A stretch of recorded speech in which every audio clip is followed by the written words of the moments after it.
Good morning. पीछे के video में 10.3 का क्वेश्चन नंबर 10 तक बताए थे हम लोग। अब हम लोग क्वेश्चन नंबर 11 के पास चलते हैं। हम आपको हमेशा वीडियो देते रहें कॉन्सेप्ट के साथ साथ प्रॉब्लम का भी, तो इसके लिए आप लाइक भी कीजिए, सब्सक्राइब भी कीजिए और साथ ही साथ शेयर भी कीजिए, जिससे हम आपको हमेशा कॉन्सेप्ट भी देते रहें और कॉन्सेप्ट के साथ साथ उस कॉन्सेप्ट पे जो डिपेंड है प्रॉब्लम, उस प्रॉब्लम का भी हम आपको हमेशा की तरह सॉल्यूशन देते रहें। और हम लोग आगे भी 11th का भी सिलेबस से लेके मैथमेटिक्स का थ्योरी से ले कॉन्सेप्ट के साथ साथ प्रॉब्लम का भी सॉल्यूशन आपको आगे हमेशा मिलते रहेगा। तो चलिए चलते हैं हम लोग क्वेश्चन नंबर 11 का। शो करके बताना है, क्या करना है, शो करना है कि दो शून्योत्तर सदिश वेक्टर और वेक्टर बी के लिए, इसमें जो वेक्टर ए और जो वेक्टर बी लिखा हुआ है, ये कैसा वेक्टर है? ये एक शून्योत्तर सदिश है, ये दिखा हुआ है। तो आपको शो करना है कि यह वेक्टर इस वेक्टर पर क्या है? लंब। वेक्टर ए और वेक्टर बी कैसा है? शून्योत्तर सदिश है।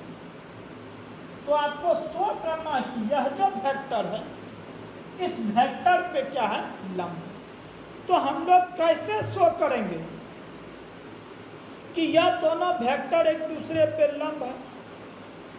तो हम लोग कॉन्सेप्ट में सीखे हुए थे dot product of two vector में कि जब दो वेक्टर एक दूसरे पे परपेंडिकुलर होता है, लंब होता है, तो उस दोनों वेक्टर का जो डॉट होता है उसका वैल्यू सिर्फ 0 होता है। यदि दो अलग अलग वेक्टर का डॉट का वैल्यू यदि 0 आ गया तो शो हो जाएगा कि ये दो वेक्टर एक दूसरे पे परपेंडिकुलर लंब है। यदि दो वेक्टर का डॉट करने पर यदि उसका वैल्यू सिर्फ 0 नहीं मिला तो शो हो जाएगा कि यह दो वेक्टर जो है एक दूसरे पे परपेंडिकुलर लंब नहीं है। तो कैसे शो करेंगे यह वेक्टर इस वेक्टर पे लंब है? तो इस दोनों वेक्टर का आपको क्या निकालना होगा? डॉट निकालना होगा। यदि डॉट का वैल्यू 0 आ गया तो लिख देंगे कि लंब है। यदि 0 नहीं आया डॉट, इस दोनों का डॉट, तो लिख देंगे कि ये लंब नहीं है। तो चलिए तो दोनों का डॉट मालूम करते हैं। तो दिख रहा है कि ना इस वेक्टर का कोई नाम लिखा हुआ है और ना ही इस वेक्टर का कोई नाम लिखा है। इसलिए आपका सबसे पहला काम है कि इस दोनों वेक्टर का सबसे पहले अपने तरफ से जो मन में आ जाए वो आप नाम रखिए। तो चलिए रखते हैं नाम। ए और बी तो नाम नहीं रख सकते हैं क्योंकि ए बी ऑटोमेटिक लिखा हुआ है, तो पी क्यों नाम रखते हैं? लेट इसका नाम रखते हैं वेक्टर पी से,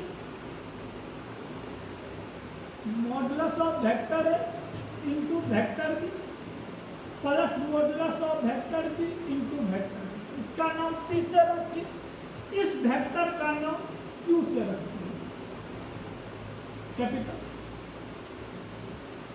vector a into way minus. क्या शो करना है कि यह दोनों वेक्टर जो है एक दूसरे पे लंब है। कैसे शो होगा? तो उसके लिए आपको दोनों वेक्टर का क्या निकालना होगा? डॉट निकालना होगा। यदि डॉट 0 आ गया तो लिख देंगे कि परपेंडिकुलर है। यदि डॉट नहीं आया 0 तो लिख देंगे कि परपेंडिकुलर नहीं है। तो उसके लिए क्या होना चाहिए? उसके लिए आपको पी डॉट क्यू निकालना है। चलिए हम लोग लिख देते हैं एक लाइन। वी नो दैट, हम लोग जानते हैं जब दो सदिश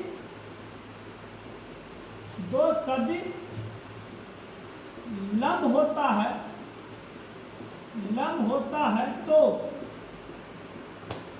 दोनों सदिश जो नाम है उसके अनुसार का का वैल्यू क्या होता है, सिर्फ 0 होता है। यदि आपको शो करना है कि ये दोनों लंब है तो इस दोनों वेक्टर का डॉट क्या आना चाहिए, सिर्फ 0 आना चाहिए। यदि इस दोनों का डॉट 0 आ गया तो लिख देंगे कि लंब है, और यदि इस दोनों का डॉट 0 नहीं आया तो लिख देंगे कि लंब नहीं है। तो इसके लिए आपको P डॉट Q निकालना होगा। तो चलिए हम लोग P डॉट Q को निकालते हैं। P डॉट Q नाउ अब तो P dot vector P dot vector Q, vector P का value modulus of vector A into B modulus of B into A, ये वेक्टर P का वैल्यू होगी। Dot है तो डॉट दिए वेक्टर Q तो vector Q, modulus of vector A into B minus modulus of B into A, क्या आ जाए dot. कैसे होगा डॉट, दिस का डॉट दोनों के साथ, फिर इसका डॉट दोनों, कीजिए डॉट। तो modulus of vector A into vector B का डॉट पहले इसके साथ, तो क्या आ जाएगा, वेक्टर A का मॉडुलस इंटू वेक्टर A का मॉडुलस, मॉडुलस A का वेक्टर A के मॉडुलस का स्क्वायर और B डॉट B डॉट, फिर इसका डॉट इसके साथ, plus into minus minus, modulus of A into modulus of B हो जाएगा,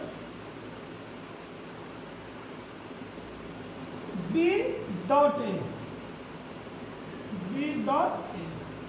हम लोग सीखे हैं वेक्टर है तो यह डॉट का रूप होता है, यदि स्केलर है तो वह इंटू का फॉर्म बन जाता है, इसलिए स्केलर है इसलिए इंटू।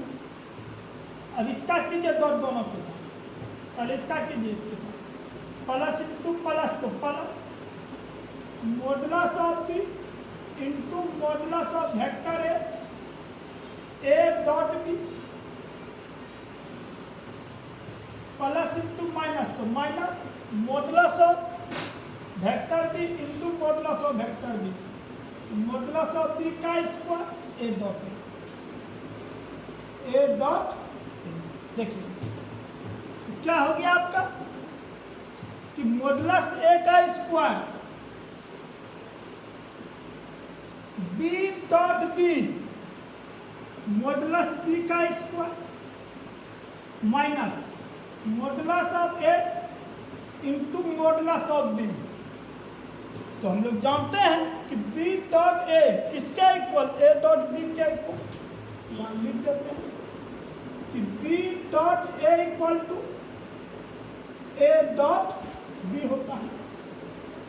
तो B डॉट A का value, A dot B dot A का वैल्यू A डॉट B के equal plus modulus of B into modulus of A, इसे इसी तरह रहने दीजिए, A dot B minus modulus of B का square A dot A modulus A का square.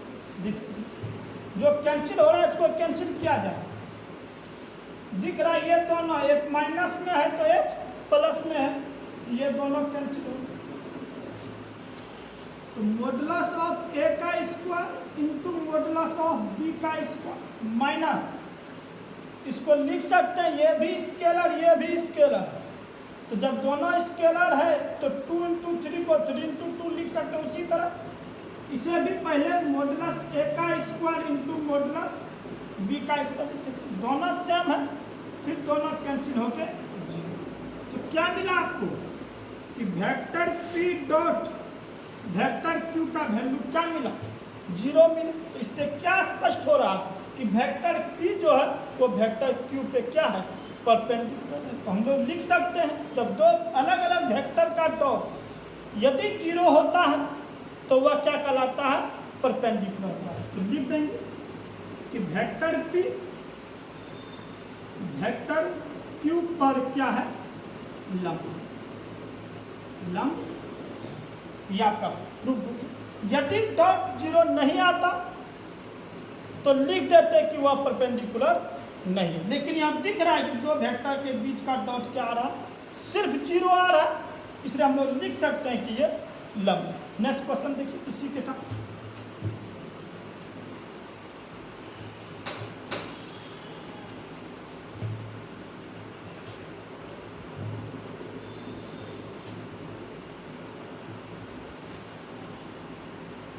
Next question, question number 12। यदि vector A dot vector B equal to 0 और vector A dot vector B equal to vector A dot vector A लिखा हुआ, vector A dot vector B equal to 0, तो सदिश vector B के बारे में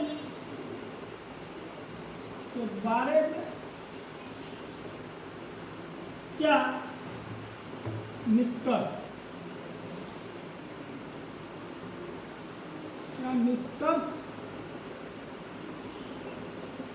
निकाला जा सकता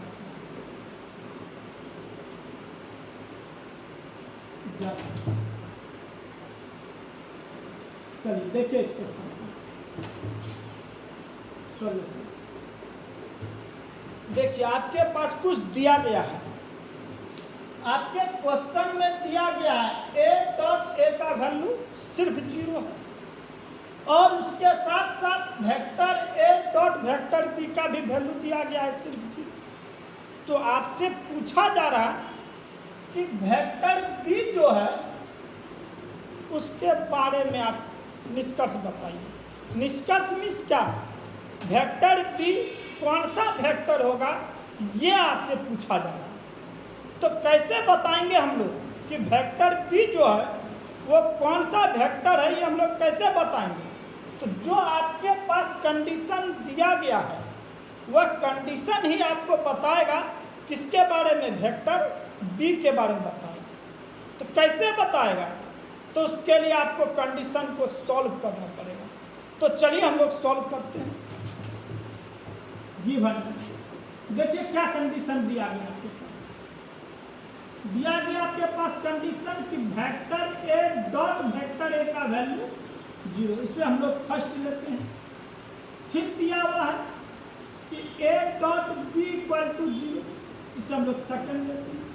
पूछ रहा है वेक्टर बी कैसा होगा, वेक्टर ए के बारे में नहीं बताना ये कैसा होगा, वेक्टर बी के बारे में बताना। तो कौन बताएगा वेक्टर बी के बारे में, जो आपके पास कंडीशन दिया गया, ये कंडीशन का सॉल्यूशन ही बताएगा आपको वेक्टर बी के बारे में। उसके लिए आपको दोनों कंडीशन को सॉल्व किया जाए। तो चलिए हम लोग सॉल्व करते हैं। पहले फर्स्ट को सॉल्व करते हैं। फ्रॉम फर्स्ट क्या है, vector A dot vector A equal to 0। तो हम लोग सीखे हैं डॉट प्रोडक्ट में जब दो वेक्टर एक दूसरे के पैरेलल होता है तो उस कंडीशन में ए डॉट ए का वैल्यू क्या होता है, मॉडुलस ए का स्क्वायर होता है।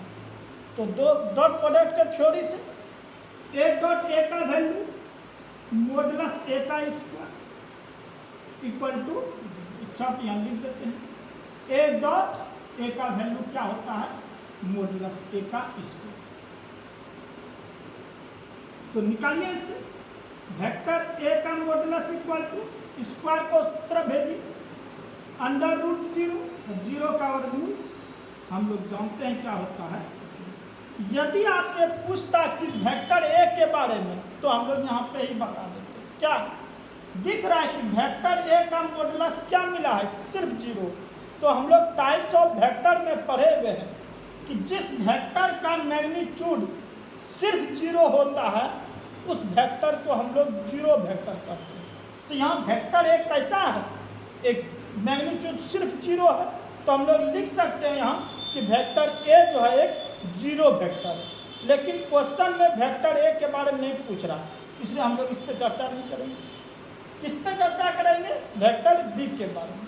तो चलिए कंडीशन नंबर सेकेंड क्वेश्चन। तो फ्रॉम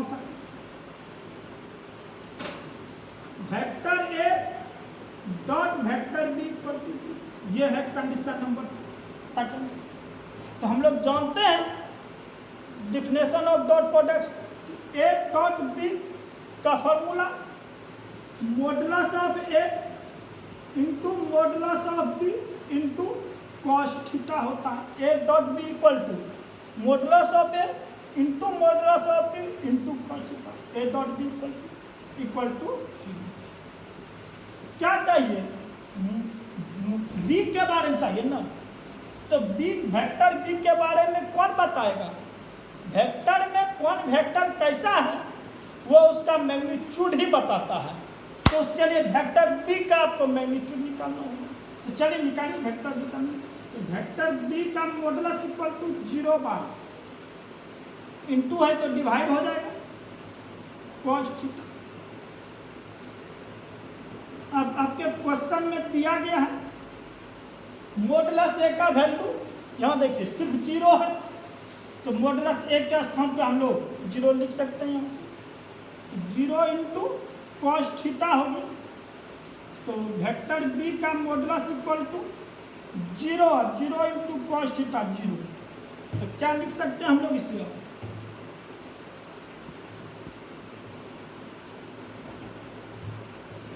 देखिए तो वेक्टर बी का मॉडुलस इक्वल टू 0 को 0 से डिवाइड कीजिए, 0/0 को 0 से डिवाइड कीजिए, क्या होगा? 0 को 0 से डिवाइड करेंगे तो 0 भी होगा। देख लीजिए डिवाइड कर देते हैं। 0 को 0 से डिवाइड करेंगे 1 भी होगा। 0 को 0 से डिवाइड करेंगे 2 भी होगा। 0 को 0 से डिवाइड करेंगे 3 भी होगा। क्योंकि 0 इंटू 0 0 इंटू 1 0 0 इंटू 2 0 इंटू 3। तो क्या दिख रहा है कि जब 0 को 0 से डिवाइड कर रहे हैं, तो 0 को 0 से डिवाइड कर रहे हैं तो 0 भी आ रहा है, तो 0 भी लिख देंगे। 0 को 0 से डिवाइड कर रहे हैं तो 1 भी आ रहा है, 1 भी आ रहा है तो 1 भी लिख देंगे। 0 को 0 से डिवाइड कर रहे हैं तो 2 भी आ रहा है। 0 को 0 से डिवाइड कर रहे हैं तो 3 भी आ रहा है, 4 भी आ रहा है, एंड सो ऑन। तो क्या दिख रहा है आपको कि वेक्टर बी का जो मॉडुलस आपको मिला वो क्या मिला? 0 भी मिला, 1 भी मिला, 2 भी मिला, एंड सो ऑन भी मिला। तो क्या इस वेक्टर बी का जो मॉडुलस 0 से लेके आगे सभी दिख रहा है, तो क्या हम लोग वेक्टर बी को सिर्फ 0 वेक्टर कर सकते हैं? नहीं कर सकते हैं। क्यों? क्योंकि 0 को 0 से जब डिवाइड कर रहे हैं तो दिख रहा है कि 0 तो आ रहा है। कोई कहेगा नहीं 0 नहीं होगा 1 होगा, तो वो भी सत्य है। कोई कहेगा 1 नहीं है 2 होगा, तो वो भी सत्य है। कोई कहेगा 3 होगा, वो भी सत्य है। तो 100% ये निश्चित नहीं है कि 0 ही होगा, 1 2 3 4 कुछ भी हो सकता है। तो क्या इससे स्पष्ट हो रहा है कि वेक्टर बी जो है वो कोई भी वेक्टर हो सकता है। 0 भी नहीं हो सकता, यूनिट भी नहीं कर सकते, क्योंकि 0 को 0 से जब डिवाइड कर रहे हैं तो कोई निश्चित मान आपको जो है वो प्राप्त नहीं हो रहा है। जब निश्चित मान प्राप्त नहीं हो रहा है तो हम उसको कह सकते हैं कि वो कोई भी वेक्टर हो सकता है। तो लिख देंगे हम कि वेक्टर बी कोई भी सदिश। इसी के बारे में क्यों लिखे? क्योंकि इसका मैग्नीट्यूड जो है वो 0 से लेकर एंड सो ऑन आ रहा है, कोई निश्चित वैल्यू नहीं आ रहा है। यदि सिर्फ 0 मिलता तो लिख देते 0 वेक्टर है, सिर्फ 1 मिलता मैग्नीट्यूड तो लिख देते कि यूनिट वेक्टर है, लेकिन कोई निश्चित वैल्यू प्राप्त नहीं हो रहा है। तो हम लोग इसलिए लिख सकते हैं कि वह कोई भी वेक्टर हो सकता है, इसलिए लिख दिया कि वेक्टर भी कोई भी सदिश है। तो आपका ये क्लियर है। नेक्स्ट वीडियो में हम लोग आगे बढ़ेंगे।